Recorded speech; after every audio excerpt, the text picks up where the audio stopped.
Hai, salam olahraga.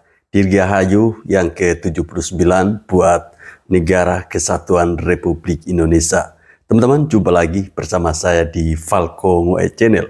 Video saya kali ini saya akan membahas bagaimana tentang persepak bolaan Indonesia yang semakin hari semakin menunjukkan perkembangan yang sangat signifikan, tentunya di bawah asuhan Coach Sintayong bersama Bapak Erick Thohir selaku Ketua Umum PSSI. Ya, sebuah target yang ketika diberikan oleh Bapak Erick Thohir kepada Coach Sintayong yang tentunya tidak main-main ya, dan itu selalu dipenuhi bahkan dilewati. Kemudian ketika Coach Sintayong memberikan permintaan atau memberikan target kepada Bapak Erick Thohir untuk menghadirkan timnas dengan peringkat 100 besar agar bisa melakukan uji tanding, tetapi Bapak Erick Thohir memberikan sebuah kejutan, yaitu menghadirkan timnas dengan peringkat 1 FIFA, yaitu Argentina. Kemudian teman-teman, video berikut juga ada terkait dengan kembalinya Jordi Amat bersama timnas Indonesia senior ya. Kalau kita melihat Jordi Amat ini, kita kadang dibuat deg-degan ya. Dalam sebuah pertandingan dia selalu melakukan blunder-blunder parah. Ya, kita doakan saja semoga di pertandingan di bulan September nanti tanggal 5 dia bisa menunjukkan performanya ya. Semoga performanya kembali ke level yang terbaik agar bisa membantu timnas Indonesia menuju ke tingkat yang lebih wow gitu. Oke, tanpa perlu berpanjang kata, mari kita bersama-sama menyimak ya reaksi-reaksi dari netizen Indonesia dan juga info-info menarik tentunya terkait dengan Bapak Erick Thohir dan juga Coach Sintayong. Selamat menyaksikan. Pernah dengar istilah jika dua ujung tombak kemajuan sepak bola Indonesia, Coach Shin dan Erick Thohir, suka melampaui target? Ya, kalian pasti pernah ya, karena pada kenyataannya itulah yang sudah dilakukan oleh Coach Shin dan juga Erick Thohir. Sebagai contoh, Coach Shin pernah ditargetkan untuk lolos ke babak perempat final Piala Asia U23 yang saat ini nampak hampir mustahil. Namun pada kenyataannya, Sintayong justru membawa timnas hingga Piala Asia. Begitupun Erick Thohir pernah diminta oleh Coach Shin untuk mendatangkan tim ranking 100 besar FIFA untuk uji coba, dan gilanya justru tim ranking 1 FIFA yang datang, yakni Argentina. Jadi ini adalah kejutan-kejutan yang sering tak terduga sejak Coach Shin dan Erick Thohir jadi ujung tombak timnas. Di mana di kualifikasi Piala Dunia round 3 ini, Coach Shin sudah menetapkan targetnya. Begitupun Erick Thohir. Lantas apakah target itu bisa dicapai dan bahkan melebihinya? Inilah rangkuman selengkapnya.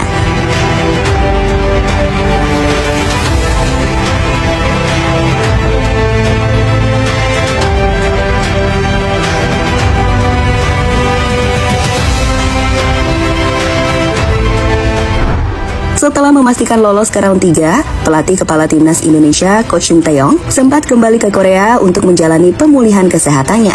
Ia pun nampak sempat melakukan operasi di Korea, sebelum akhirnya menandatangani kontrak baru bersama timnas Indonesia. Sekaligus kembali bersama dengan deretan asisten pelatih asal Korea, termasuk asisten terbarunya Yong Ki-hoon, yang bakal bekerja sebagai pelatih striker di skuad tim Garuda.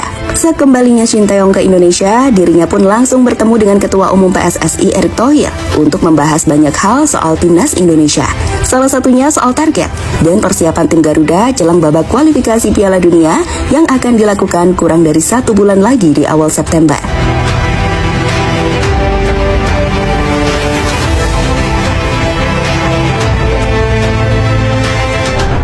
Berbicara soal target timnas, kita bisa melihat hal itu dari postingan yang diunggah Coach Shin baru-baru ini, usai dirinya bertemu dengan Presiden PSSI Erick Thohir. Jadi, dalam unggahan di akun official Instagram Sintayong, ia menuliskan caption dengan bahasa Korea, di mana jika diterjemahkan, caption itu menjelaskan soal tujuan atau targetnya bersama timnas Indonesia untuk mempersiapkan babak kualifikasi Piala Dunia ronde ketiga dan kompetisi AFF. Tujuan kami adalah lolos ke babak playoff Piala Dunia. Itu tujuan pertama saya. Tolong dukung kami, tulis Sintayong di akun Instagramnya. Postingan Coach Shin soal target barunya bersama timnas ini sendiri membuat banyak penggemar timnas bersemangat. Dalam kolom komentar, Coach Nova menuliskan ucapan selamat datang kembali, "Welcome back in Indonesia, Coach." Sementara yang lainnya nampak percaya bahwa bersama Coach Shin, timnas Indonesia bisa mencapai target tersebut.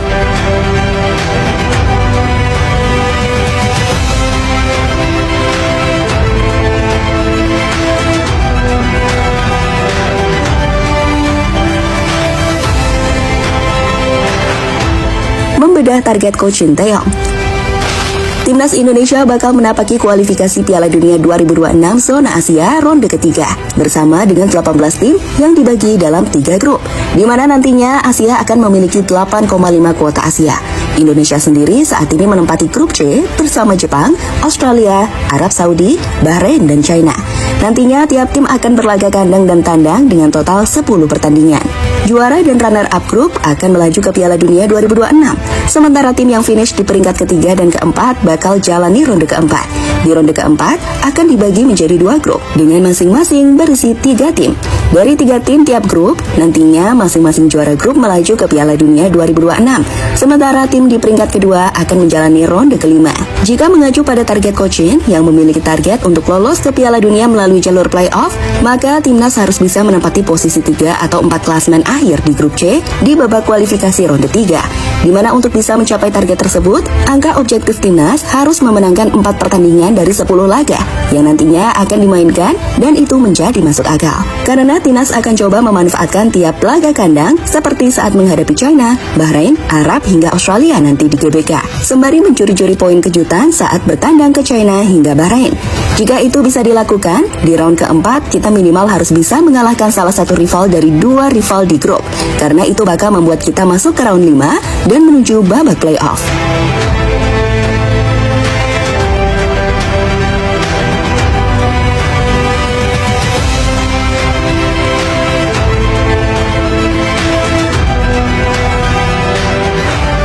Coach Shin sering melampaui target. Meski target timnas Indonesia yang baru-baru ini disampaikan oleh Coach Shin adalah membawa lolos tim Garuda ke Piala Dunia melalui babak playoff, namun perlu dicatat, itu dapat dikatakan sebagai target paling minim. Karena yang terpenting bagi Coach Shin dan timnas adalah lolos ke Piala Dunia, bahkan lewat peluang paling kecil sekalipun, yakni babak playoff. Namun meski begitu, para penggemar timnas tidak perlu khawatir. Saat Coach Shin ini cukup sering memberikan kejutan, di mana pelatih asal Korea tersebut tak jarang melampaui target dari yang ditetapkan. Sebagai contoh, Piala Asia U23 2024, saat itu Coach Shin ditargetkan untuk lolos dari babak grup. Tapi gilanya, timnas U23 justru ia bawa mencapai babak semifinal Piala Asia U23 dengan mengalahkan deretan tim kuat seperti Australia, Yordania, hingga Korea Selatan. Hal inilah yang kami pikir bakal membuat banyak tim-tim rival kita di grup C waspada pada Indonesia, termasuk China, Bahrain, bahkan Arab dan Australia. Indonesia datang bukan tanpa target. Sebaliknya, Indonesia telah menunjukkan ambisi besar mereka untuk membuat sejarah baru dengan lolos ke putaran final Piala Dunia untuk kali pertama setelah tahun 1938.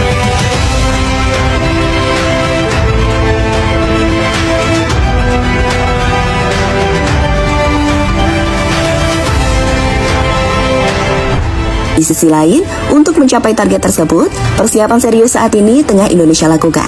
Mulai dari menambah tim pelatih striker dengan masuknya Yong Ki-hun, training camp timnas juga telah mencapai tahapan finishing, sehingga bisa digunakan tim Garuda untuk memfokuskan diri dalam menjalani latihan. Penambahan kekuatan juga terus dilakukan, seperti membantu proses Martin Pass untuk bisa membela timnas Indonesia, hingga mendatangkan beberapa pemain keturunan baru yang akan melengkapi kepingan squad tim Garuda.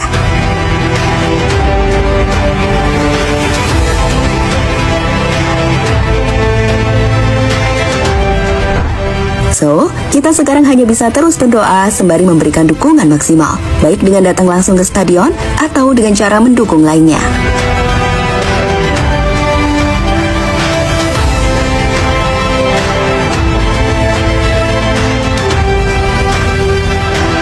Teman-teman, sebuah informasi yang tentunya kalau didengar oleh tim-tim yang berada di grup C, mereka pasti akan kaget ya.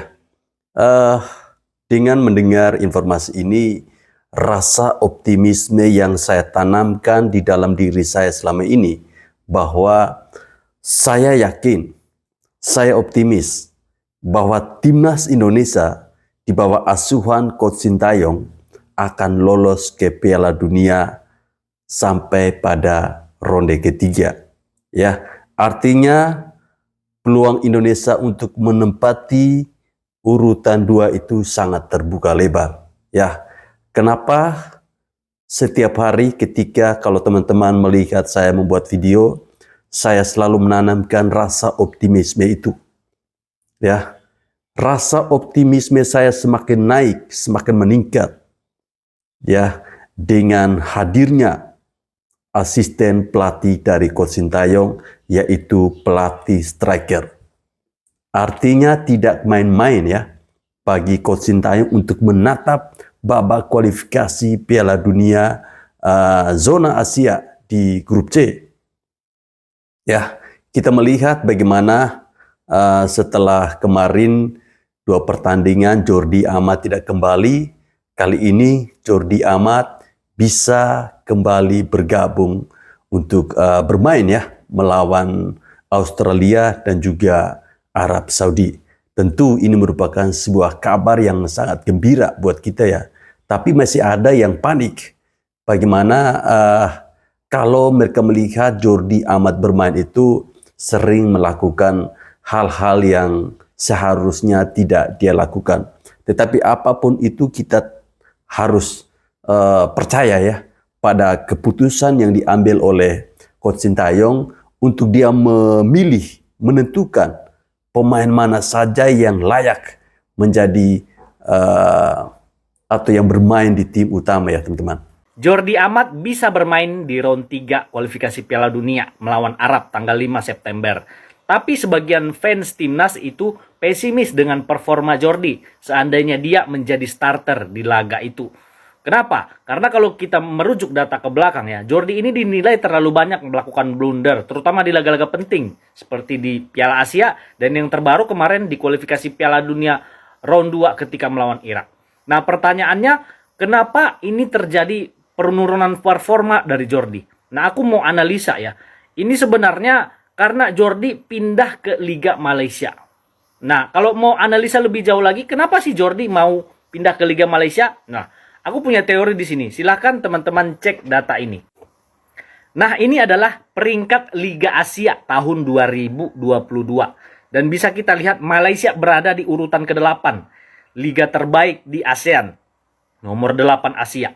Nah, aku punya teori ya. Aku percaya bahwasanya waktu itu agen Jordi Amat ya menawarkan Jordi, yuk ini ada tawaran dari Malaysia ya.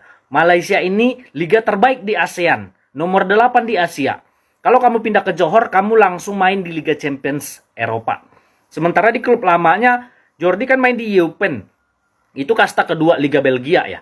Ya, dia tidak bisa main di Liga Champions Eropa. Sementara di Johor bisa main. Dan aku percaya Jordi tertarik ya. Dan dia mungkin merasa ya, kompetisi di Asia itu sama dengan Eropa. Aku mungkin punya teori dia merasa seperti itu. Akhirnya dia pindah ya kan. Makanya ketika dia pindah, lihat nih berita ini. Jordi menargetkan juara Liga Champions Asia loh. Kenapa kira-kira Jordi menargetkan itu? Karena dia merasa Johor ini overpower, kuat ya kan. Dan akhirnya apa? Ternyata Johor tidak sekuat itu. Memang dia OP ya di Liga Malaysia. Tapi ketika main di Asia ya dia masih hanya sekedar di fase grup ya. Ketika bertemu dengan klub Korea ya dan Jepang. Jadi akhirnya apa? Jordi sebenarnya salah memilih langkah ya. Karena dia terlalu over pede bahwasannya Liga Malaysia sebagus itu gitu loh. Jadi itu yang membuat ya Jordi itu mengalami penurunan performa ya. Di Liga Malaysia kita lihat Johor itu tidak punya saingan. Jadi Jordi ini tidak dapat pressing ya. Tidak dapat rival ya untuk mempush dia supaya jadi back terbaik. Tidak. Akhirnya apa? Ketika dia main di timnas dengan pertandingan yang pressure tinggi, dia kan tidak mendapatkan itu di Johor kan. Akhirnya apa? Akhirnya dia banyak melakukan blunder. Jadi itu analisaku ya. Karena terbukti setelah itu ya, setelah tahun 2022, Liga Malaysia turun dan sekarang itu turun ke rank 12 ya. Jadi Jordi turun performanya memang karena main di Liga Malaysia ya. Dan bahkan media Malaysia pun mengakui itu, dia terlalu banyak melakukan blunder selama main di Liga Malaysia. Ya mudah-mudahan nanti kalaupun Jordi main, dia tidak melakukan blunder ya. Kita dukung terus. Salam kopi pahit, salam Di Matteo. Mantap. Ya, makanya tadi saya bilang apapun itu kita harus tetap dukung keputusan dari Coach Sintayong ya. Kita yakin bahwa Coach Sintayong itu lebih memahami, mungkin ada sesuatu yang ingin dia simpan. Cara dia untuk mengelabui lawan ya. Sama seperti ketika di Piala Asia kemarin kita melihat saat Rafael Struijk terus dimainkan. Ya, terus dimainkan hingga pada akhirnya dia menemukan performa yang sangat baik dan bahkan bisa mencetak gol ya, 2 gol waktu itu, bahkan hampir hat-trick saat bertemu dengan Korea Selatan ya. Ya, saat bertemu dengan Korea Selatan. Assalamualaikum warahmatullahi wabarakatuh, teman-teman, apa kabar semua? Semoga sehat selalu ya. Salam sejahtera untuk kita semua. Salam juga buat keluarga, teman-teman dimanapun teman-teman berada. Dengan saya Bung Ropan, kita berbicara soal tim nasional lagi ya, yang tidak lama, mungkin 3 pekan ke depan akan tampil di grup C. Pertandingan pertama melawan Arab Saudi di Stadion King Abdullah Sport City di kota Jeddah melawan Arab Saudi, dan STY harus bisa membawa tim terbaiknya. Nah, kabar terakhir ya, mungkin teman-teman juga sudah tahu bahwa menurut manajer tim ya, bahwa Jordi Amat, pemain yang mendapat kartu merah ketika melawan Irak ya di Senayan, itu katanya bisa bermain. Dia hanya menjalani pertandingan satu saja melawan Filipina ketika itu, tapi di saat menghadapi Arab Saudi, Jordi sudah bisa bermain. Saya pikir ini kabar bagus ya, alhamdulillah bahwa Jordi bisa ada ya, tersedia saat menghadapi Arab Saudi. Tapi saya bisa mengatakan di sini, biasanya kalau straight red card ya, yang diterima oleh seorang pemain, dalam hal ini juga Jordi mengalaminya di saat men-tackle keras pemain Irak, itu diregulasinya harus 2 pertandingan. Dia tidak boleh bermain. Ya, berarti ketika melewati melawan Filipina, satu lagi melawan Arab Saudi, baru melawan Australia ketika kita balik bermain di GBK, Jordi bisa bermain. Namun kabar baik itu datang dari Pak Manajer, Pak Sumarji, yang mengatakan cukup 1 pertandingan saja. Wah, ini bagus, mungkin ada perubahan ya, ada perubahan di sana, dan ada surat dari AFC yang mengatakan bahwa Jordi bisa bermain. Ya siapa tahu itu bisa menjadi hal yang oke, bagus. Dan asisten pelatih juga Novo Arianto juga mengatakan bahwa dia melihat memang cuma Justin Hubner yang tidak akan bermain, karena Justin Hubner kan itu ada akumulasi kartu sehingga tidak bisa bermain melawan Arab Saudi.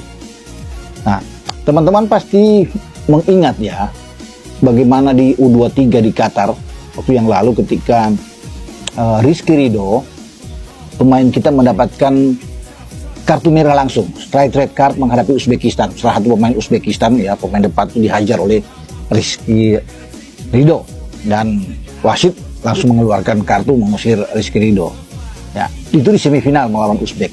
Rizky Ridho tidak bermain melawan Irak dalam perebutan tempat ketiga keempat. Dan itu berlanjut ketika juga berlangsung playoff menghadapi Gini di Paris.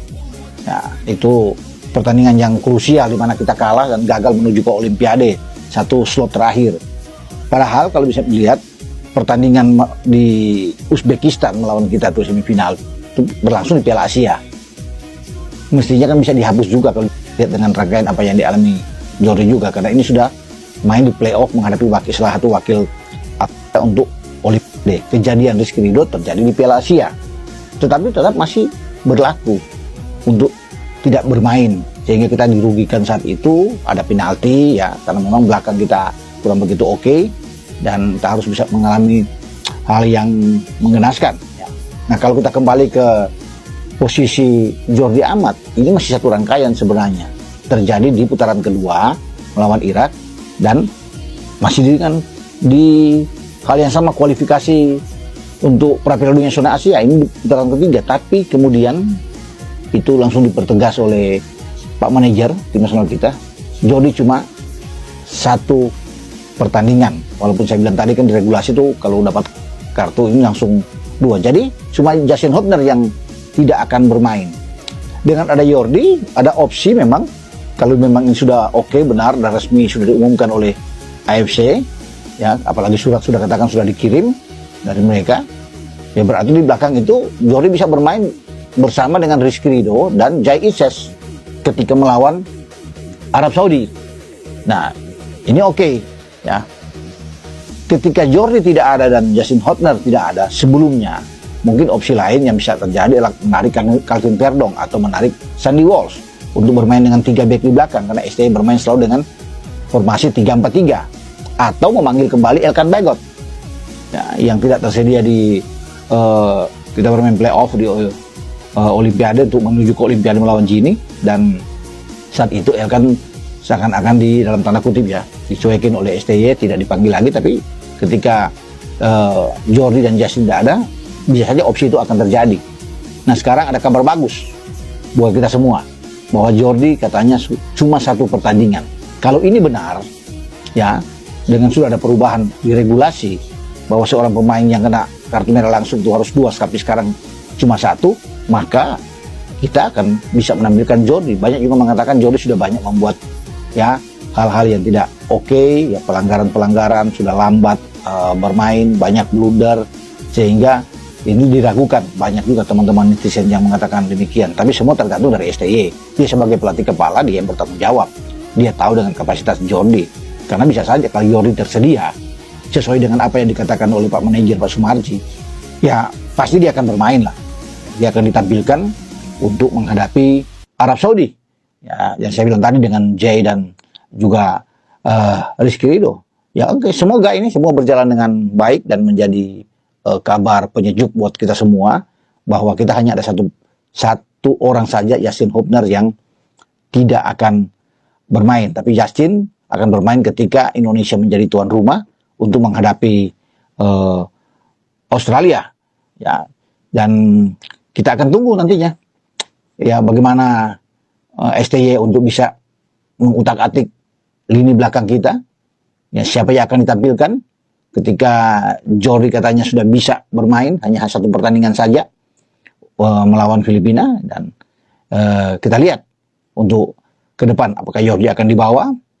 Karena Jordi saya dengar terakhir ketika dia bermain di Johor Darul Taksim, ya, dia agak mengalami masalah, ya, kondisi tidak bugar, mungkin ada sedikit cedera, tapi tidak mengapa karena pertandingan melawan Arab Saudi itu masih lama, ya, masih dalam pertandingan tanggal 6 waktu di Indonesia bagian barat, karena bermain pada dini hari pukul 01.00 tanggal 5 waktu Arab, tapi sudah masuk ke tanggal 6 waktu kita. Oke, dengan saya Bung Ropan berbicara di sini dengan kehadiran Jordi Amat yang menurut manajer sudah bisa bermain untuk tim nasional kita.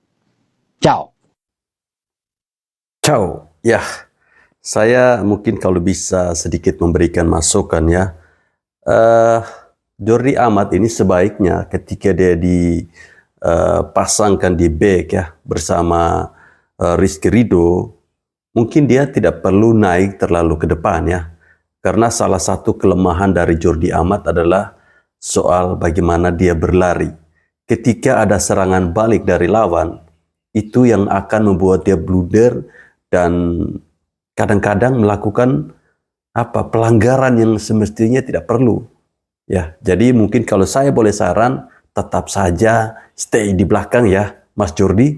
Kami yakin kok, kami percaya kok bahwa kamu masih bisa. Oke teman-teman, saya kira sampai di sini video saya. Terima kasih telah menonton video ini. Jangan lupa tetap bahagia, tetap bersyukur, tetap optimis bahwa timnas Indonesia bisa lolos ke Piala Dunia.